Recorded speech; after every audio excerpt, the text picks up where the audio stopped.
Hello and welcome to another episode of Football Talk Podcast. My name is Ozzie and I'm your host for today's show. Now, I promised you guys earlier today when I did my match week review show, if Liverpool was to sign a player, expect to see an impromptu show.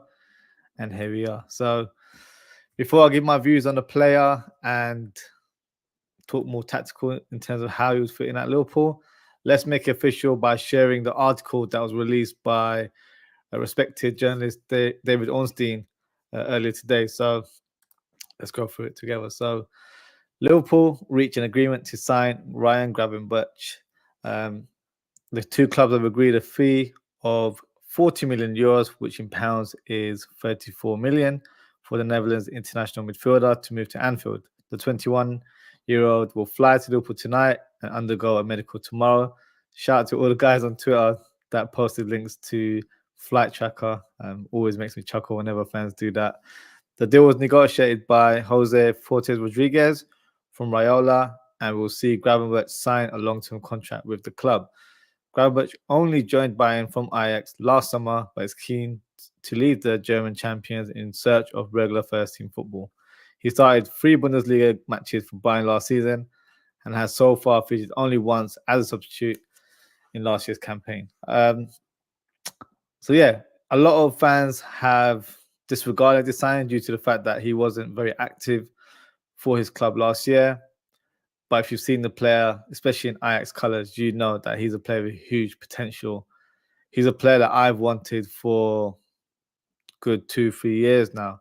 We were actually, in fact, strongly linked with Gravenberch just before he signed for Bayern Munich. But at the time, I think with his agent being Rayola, was a bit of a stumbling block.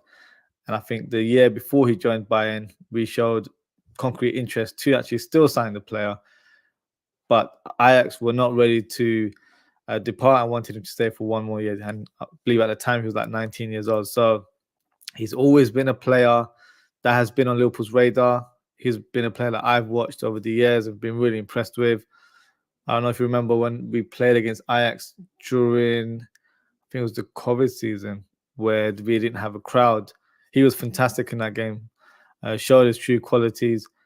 People are doing comparisons with Gini Wijnaldum, which I can see as well. The difference is that in frame, he's a lot taller. So he's 6'3", and I think it has more of an all-round game in comparison to Gini Wijnaldum. So in terms of his profile, he's 21 years old, 6'3", as I mentioned, can play as a number 6 or as a number 8, depending on the formation. For Ajax, he was predominantly used in a double pivot.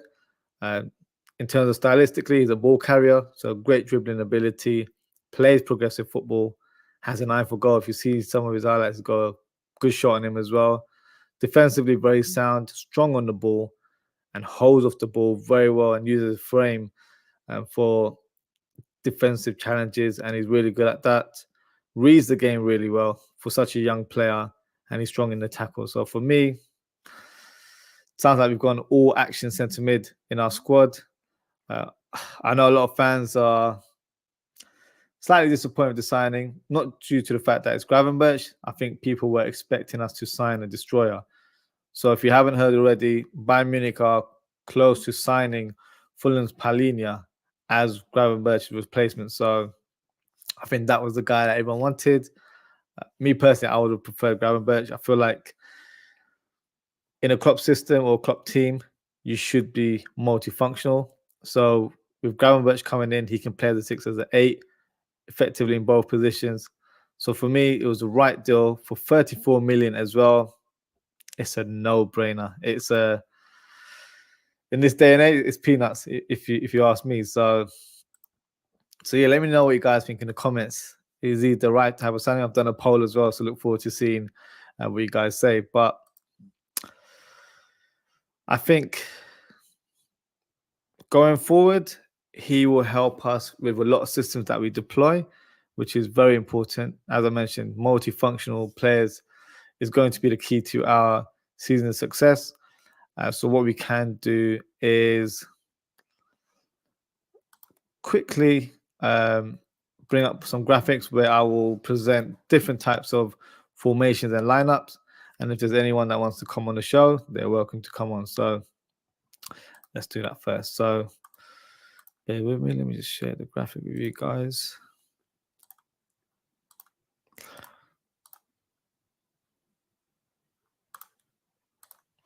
Here we go. So right now, or traditionally, I should say, we play a 4-3-3 formation. So let's just fill in the gaps of players that would be selected for the team if they were in the first 11. So obviously, without a shadow of a doubt, Alisson goes in. And then in the back four, we have Robertson. We've got Van Dijk, his Dutch compatriot there. Konate, Trent. And then let's just go up top. So we'll do Diaz. For argument's sake, we'll go for Gakpo. And we go for Salah. So in this formation, we've got two centre mids and we've got a defensive mid as well. So because of the recruitments that we made with Szoboszlai and McAllister, especially McAllister, he can play the 6 or as an 8. So let's say this was a formation we play when Gravenberch signs. Personally, I would probably prefer McAllister in this position. Some may argue that one, and then have Gravenberch as the box-to-box midfielder. But the good thing here is that tactically, we can be a bit more transformational in terms of how we set up as a team. So let me just add Szoboszlai and I'll explain a bit further. So if we need to play a bit more defensively, we can always drop Gravenberch a bit deeper here. And then ends up being like a double pivot, but he's more or less playing a hybrid role where he's between the lines. So he's a 6 or an 8, depending on what the game entails. So that's why for me he's an important signing. That was the profile we needed. That's why we were linked with the likes of Kefren Turam and Manu Kone as well, because these are the type of players that can play as a 6, can play as an 8, but within playing as a 6, they're not traditional holders of midfield or destroyers. So for me, this is a very key sign in terms of how we'll set up. So yeah, 4-3-3. If this is how Klopp wants to go ahead, we can still continue in this way. Let's say we do the whole inverted role for Trent, where we play a 3-2-3 formation. So you got Robertson, Van Dijk, Konate there perfectly. And then for me, Trent would be there, yes. I would still swap Gravenberch for McAllister. So let's see if I can put McAllister here. So yeah, so I'd still play McAllister in a deeper role. I know we all prefer to see him a bit more up top, but I feel like when you have a player of Gravenberch's capabilities who can, with his stature as well, glide with the ball, make things happen.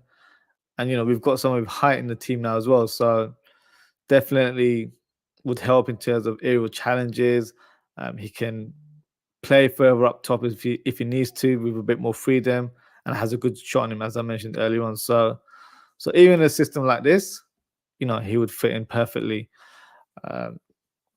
Now, for me, the formation that I would like the team to play going forward, and I hope some fans share the same sentiment as well, is for us to play a more direct formation. That's 4-2-3-1. For me, this system will fit to the T, and for argument's sake, I'll actually add subs as well, just so it paints the bigger picture in terms of, do we have the right amount of players to cover this sort of formation? I think we do. So obviously there'll be some positions that are debatable, so especially up top, we can always debate in terms of who should start, Diaz or Jota, but just for argument's sake or demonstration purposes, we can just do it in this manner. So no, actually, would Joe Gomez still be an option? I don't actually think he would. At this stage, it would be Kwanzaa, because Nat Phillips, if you haven't heard already, has departed. He has gone on loan to Celtic. So he's not no longer an option at the club.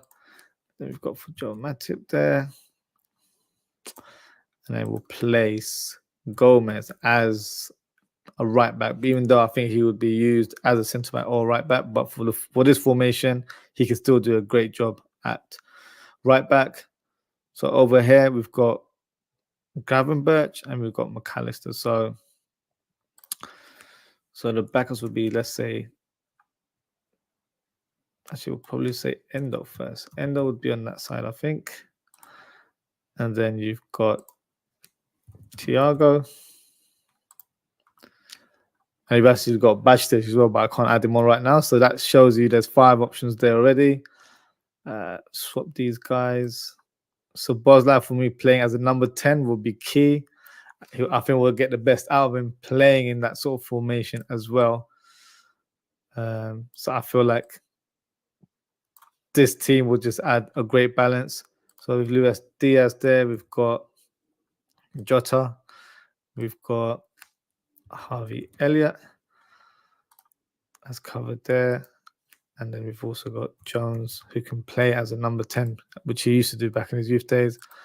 And then you've got Nunes there. So let me know what you guys think in terms of the squad here. So obviously, some players will be debatable. So the likes of Gakpo, Nunes would be possibly a flip of a coin or who's on form. Luis Diaz and Jota would be another one. So those 2 positions will be arguable. With our 2 DMs, obviously, once he's up to speed, Gravenberch would be a starter, in my opinion. Alongside McAllister, I think that would be a good balance. Or even Gravenberch and Thiago. That should be quite a mouth-watering prospect there. Then you've got the likes of Endo to cover the double pivot role. You've got Thiago, you've got Bajtic. So you've got 5 options there. So I feel like the way our players are set up right now, this covers everyone in terms of their strongest characteristics or traits as players. Because one player, for example, Trent Alexander-Arnold, doesn't look like he wants to be a right back anymore, and that's fair to say. So playing in this more attack-minded role, he can focus on being effective in the game, being more of a creator. And when he does bomb forward, he'll have the likes of a Gravenberch or McAllister covering him when he goes forward. So that would be good. So when Salah goes on his mazy runs there, he can be over here. And then when we get attacked on the counter, McAllister, who'd be the player there, can just shift in and cover him there as well. So defensive duties will be a bit lightened in comparison to, how it was a few years ago where he was so successful. So that's one area there. And the good thing about our front 4 is that they can interchange as well. So Bosley can swap with Salah. If Salah needs to be a bit more central, that can be done. Likewise for Diaz. And the good thing with Bosley is he can play in either roles up top. So I don't know. Let me know what you guys think. For me, this is the team going forward. And just to put a bit of context, it's not a system that Klopp's never used. He actually deployed it when he was manager of Dortmund. So I feel like with the squad that we have right now, this would really challenge for major honors this season. Let me know what you guys think. This, for me, is just the key formation. I know a lot of fans are disgruntled in terms of, why haven't we signed a destroyer? Well, if you play this formation, you don't technically need a destroyer. You'll have 2 players in a double pivot sharing that defensive responsibility together. And for me, that is probably more key than anything else. And I feel like it suits the personnel we have. And I think attacking-wise will be fantastic going forward. So, let me know what you guys think. Is this a bit far-fetched or whatnot? We've just got a comment here from Big Sam. Just as I envisaged it, spot on. Thank you, Big Sam. Appreciate your comment there. This is the formation going forward. It really is. I hope Klopp's listening because we've got the personnel and we've been wanting to have a centre back as well to kind of accommodate the 3-2-2-3 formation. I think when you've got the players that we have, it might not be necessary because you've got a player like Robertson who would expect to have more game time or to be a regular in the team. But with this formation, it allows him to be his old self again. When he plays in a back three, I feel like it really holds his play. He can't bomb forward. And when you've got the likes of Diaz, whose first thought is always to attack rather than track back and help out with any defensive duties, I feel like this will give a better balance in the squad. So Boslai, as I've mentioned in previous shows, his strongest point is shooting from long distance, scoring goals, being that playmaker in the final third. So giving him that responsibility will be key. If you've in the last few games that we've played in the Premier League, he's played as a number 8 in a midfield three, but he's had to drop deep quite a bit. So McAllister ends up being the more advanced midfielder. For me, that should be switched in terms of tactically presently. But for me, going forward, if this formation was deployed, everyone knows their role. And let's say we're playing a team where for some reason we're not able to cope, we can always switch it around. And the good thing about these new signings, especially Szoboszlai and McAllister, and even Gravenberch going forward, they're multifunctional. They can interchange. They can fit into systems. When we had the likes of Fabinho and Henderson, unfortunately, they were suited to certain positions. Even Henderson, for example, I feel like he did his best work as a right-sided midfielder in the midfield three. Play him on the left, and he's not as effective. He seems a bit lost or too bit predictable, where he would cut in and then do the same sort of long passes, and it just wouldn't work for us. Whereas when he played on the right side, he would cover for Trent, allow Trent to flourish on that right-hand side, but also dictate play and then drop deep if required. If, for example, one of the other midfielders went on a forward run. So let me know what you guys think. I still hope that we do sign another player. I don't think he'll be a midfielder. I know a lot of fans are screaming for a destroyer. I don't see it happening. If you look at our squad from last season, we don't normally sign 2 players that are specialists. So when I say that, when we had Fabinho, everyone knew that was the number 6. That was the guy in our team that would be the Hoover, as we gave him as a nickname, to clean up things. So we wouldn't have a direct backup for Fabinho who's like for like, because very rarely did Firmino get injured. So you wouldn't really rotate a player like that. You'd rather have a player who's multifunctional, where if he doesn't get game time to replace Fabinho, he can actually replace the other midfielders around him. So having a player that can play as a 6 as an 8 is very key. And Gravenberch ticks that box as well. So a lot of fans also complain in terms of, look, we've sold Fabinho, Henderson, Milner, Oxlade-Chamberlain, and Naby Keita. These are 5 players. And, fingers crossed, I don't want to step ahead of myself. We've been hijacked a couple of times this summer. So as Liverpool fans, we have a right to be a little bit edgy until we see the player holding a Liverpool shirt. But let's say Gravenberch is a Liverpool player. Have we done the midfield rebuild? I think we have.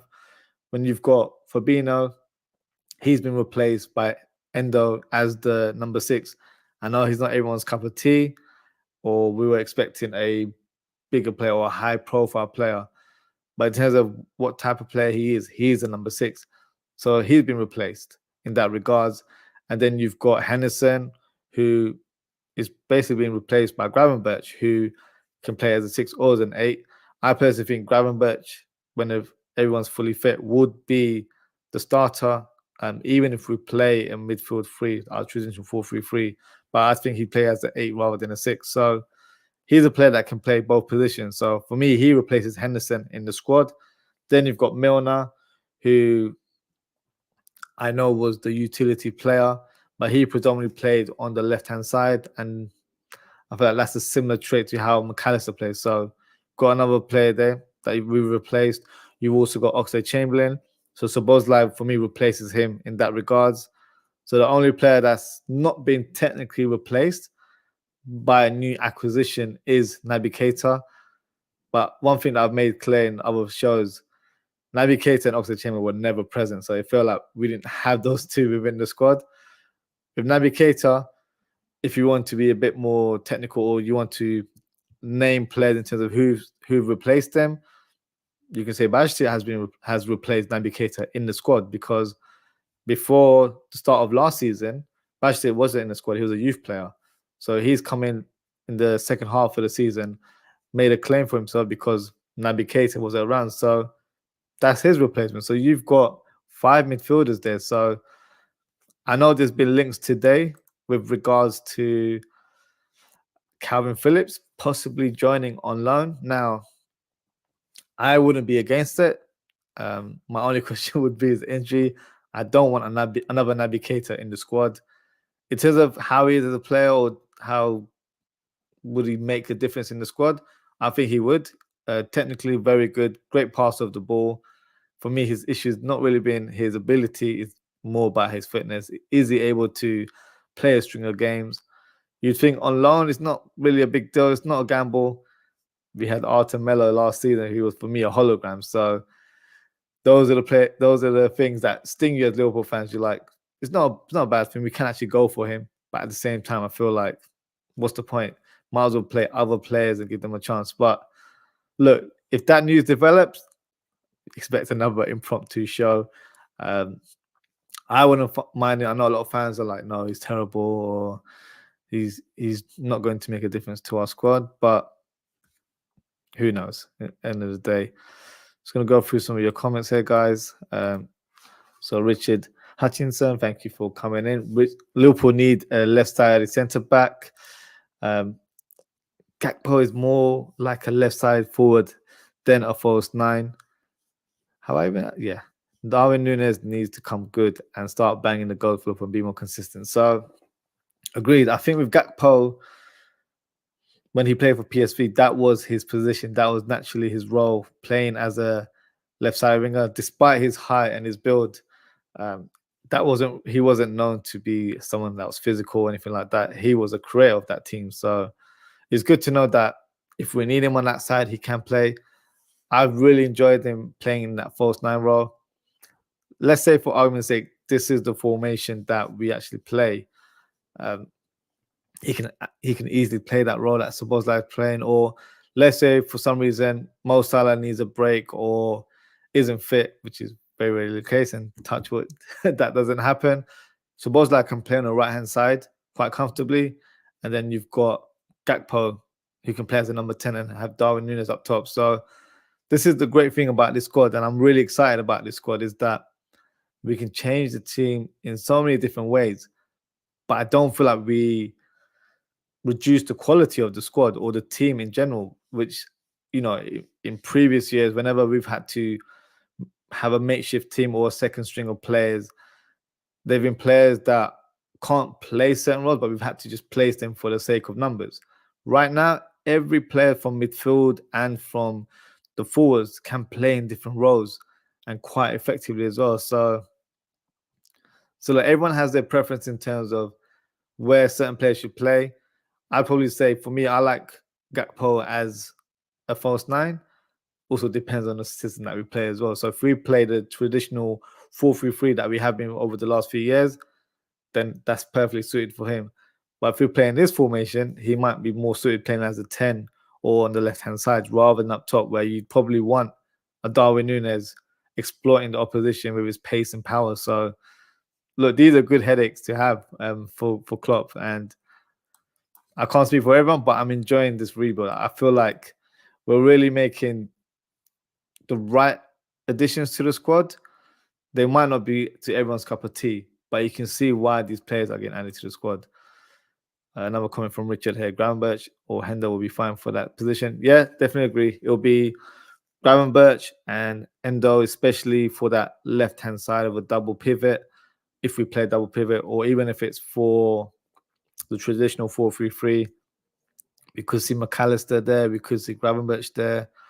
I think Klopp can transform Gravenberch into playing that number 6 role. For me, I feel like you'll just lose a big part of his game in terms of his ball carrying ability. I feel like that's one of his strongest traits. So, but he can do the job, so it's not a problem. So, and obviously, if it doesn't work, then we can always change it up. We've got Endo, we've got Gravenberch, McAllister can do a job there. You've got Bajcetic, even Thiago I know he's been forgotten now. He can do a job there as well. So, you know, a lot of options for Klopp, to say the least. Another comment from Richard. What about Jones, Elliott, and Bajcetic? They will get a lot of game time. The good thing with this squad is that they're not third choice for a certain position, or they're not one of many players in the squad. They're actually second choice. So, like I've just labeled everyone, Curtis Jones for me would be, on paper, for example, would be a backup to Szoboszlai. You've got Elliott who'd be backup to Elliott. Elliott can also play that number 10 role if required. So, and Bajcetic would be backup to either Gravenberch or McAllister, or whoever starts in that double pivot role. So for me, that would be the key. They will actually get a lot of game time. We are going to start playing Europa League very soon, so games will be coming thick and fast. So we will need every squad member to make a stake in their team and really do well whenever required, because I feel like for the first time we're actually building a very strong squad. There's no areas. I know for me, the centre back one would be great to have, but I think right now on paper it's not bad. We can still do a decent job. So yeah, I know a lot of fans feel like their game time, Jones, Elliott, and Bajcetic, would be reduced. I don't think it will. It'll just be more of a squad rotation. But for us, it'll be more of a welcomed option, because these players are actually still good players. I know they're young, but we know they've been playing in the team for a year or two now, depending who they are. And they're embedded. They're ready to come in and do a job. Elliott's come in and made great impact in the last 2-3 games. Jones, whenever he's come on, he's done well, especially last season. He was fantastic in the latter stages. And Bajcetic only played 10 games, I think, but he was so effective before that unfortunate injury. So we've got a wealth of talent there, young talent as well. It's not an aging squad anymore as it used to be. So, Klopp is definitely building for the future right now. Another comment from Richard. Trent can't play midfield, but he played for England in that position in midfield. Yeah, it's a tricky one. So I know when I've seen him play for England, he looks amazing. I think, who did they play? Was it Malta or an opposition like that? And he looks really good. But he was playing more as a number 10. He was more further up top than we've actually ever seen, even in our team. In our team, he was more as a inverted fullback, or if you want to call it a defensive midfielder at most. So he hasn't really played further up top. But for me, I know the player prefers to play midfield, and I understand that. But at the end of the day, I'm more concerned about the success of this team. And just what I've presented there in terms of the lineup, if we were to play this 4-2-3-1 formation, I feel like everyone's covered. There's times where a lot of players have weaknesses, but I feel like Trent would be, he doesn't like to defend with his back turned. With this, he can actually bomb forward and not be too concerned about tracking back, because he's got players in a double pivot that can cover him. So for me, that's very important in terms of covering his defensive flaws. I'm not going to jump on that bandwagon and say he's a bad defender. Not the greatest either, but he's a good defender. He can defend. It's just that is not really his main focus or his sole role within the team. And then you've got Gravenberch and McAllister. They can do the job in a double pivot. Gravenberch used to do it for Ajax very well, does it for Holland as well. And then further up top, you've got players that can interchange very well. This is a win-win formula. I really hope Klopp deploys it. Remains to be seen. Big Sam agrees with Richard in regards to Gakpo.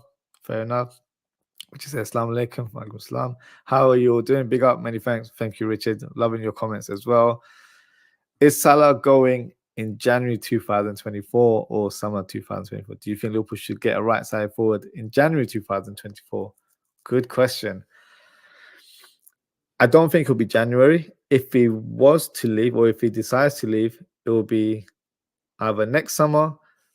For me, it might even be the following summer, because there is no urgency for him to leave to go to Saudi Arabia. I feel like that offer will always be on the table until he retires, in my opinion. So what if we have a magnificent season where we're winning trophies and he's having one of his best seasons? Well, he wouldn't just want to leave. He's very focused on breaking records, especially individual records at Liverpool. And I feel like he's got so much to give. So if he goes to Saudi, from my point of view, I feel like it's too early. It would be a waste for his talent. I feel like he can be at Liverpool for another 2-3 years, and he can make that switch to Saudi whenever required. So I'm hoping that is not the case. If we are signing a right-sided winger in January, it basically means that he's on the verge of leaving. So I'm hoping that's not the case. But we'd have to look at the market as well. For me, there aren't many players that replace Mo Salah like for like. I'm a big fan of Moussa Diaby, who plays for Aston Villa now, but obviously he can't be bought at this stage. So who knows? I would say I hope he's not going next year and he's at Liverpool for many years to come. Another comment here from Mazzy474. Your team selection and the formation excellent, but what role is top baller Thiago going to play this season? So for me, Thiago, there's never a question about his ability. I'm one of his biggest fans. If he's fully fit, he can easily play alongside Gravenberch. I feel like that would actually be a great combination to have those two playing together. Or you can have Thiago and McAllister as well. I know people say lack of height, but I feel like they're both such technically gifted players. They can play together as well. So for me, this season, I'd like Thiago to be used more sparingly. When I say that, I want him to be played depending on position. So if it's a big game, then have him because he's a big game player, rather than playing him week in, week out consistently and, draining his energy and causing other injuries as well, because he's an injury-prone player. Let's not beat around the bush. So we have to utilize him when required. So he shouldn't be forced to play on a consistent basis, in my opinion. We should use him a bit more calculated and against opposition where we feel like he'll be effective as well. So he's still got a big season ahead of him. I know some fans have said that he's not needed or this is final year and he might go. That might be the case. But for me, let's enjoy Thiago this season. I feel like whenever he'll put on that Liverpool shirt, he'll show why he's such a great technician. And he's such an influential person in the squad as well. A lot of the young players look up to him. They can learn from him as well. So, yeah, he will have a big impact in this team and in this season overall. So there's no callers as of yet. So we'll wrap up today. So thank you to everyone for tuning in. If you haven't already, please don't forget to like, comment, share, and subscribe. Now, I said I'll do impromptu show if we sign a player. We're on the verge of signing players, so hopefully we don't get hijacked. But yeah, it's safe to say that Gravenberch is on the way and should be a Liverpool player by tomorrow. Tomorrow is the transfer day deadline. I believe the time is 11 p.m. Correct me if I'm wrong. So there's still 24 hours to do business. So will we get another midfielder? I think a lot of fans are asking for that. I don't think we will. I think we'll get, if we do sign anyone, it will be another centre-back. I think it will happen? Not personally, but there is a likelihood now because Nat Phillips was still in the squad, so he still occupied a squad place. So when he's departed now, there is still room for someone to be added. So a lot of people are saying Kwanzaa is that guy to come in as fifth choice, and that would make sense as well. If we could get one more centre back, then yeah, don't be surprised if Liverpool fans are shamelessly saying, we can really mount a title challenge. I'm doing a Premier League prediction show very soon, so make sure to be on the lookout for that. But as always, guys, thank you for the comments. Thank you to Big Sam, Richard, and then you've got Mazzy474 as well. Thank you for the comments. Thank you for contributing to the show. The next scheduled show will actually be tomorrow. So I'll be doing a match preview of Liverpool versus Aston Villa, as it's a home game at Anfield. So make sure to tune in. That will be at 10 p.m. tomorrow. I'll have a special guest joining the show as well. Just got a comment here from Raz. Thank you, Raz, for your comment. Which of the signings out of the four will do the best? For me, it will be Szoboszlai. For me, I've been a big fan of his. So I've seen how he's progressed since his Salzburg day. So I feel like he'll be the best one. And then let's do an order. So I think second will be McAllister. I think because he's accustomed to the Premier League. And then you've got Gravenberch, fingers crossed he is a Liverpool player. And then you've got Hendo as well. But Endo. I keep saying Hendo. Endo because he'll be used more as a squad player, in my opinion. So he won't be playing week in, week out, but he will be a player that will be needed, especially in important games. Europa League games will be crucial as well, especially when we're rotating the squad. So he'll definitely have a part to play. But that would be my ranking. I actually think Szoboszlai will be the best summer signing in the Premier League this season. So let's see if I'm true with regards to that. But thank you for your comment, Raz. So as always, guys, take care, stay safe, and who knows, we might do another impromptu show very soon. Until next time, see you all very soon. Goodbye.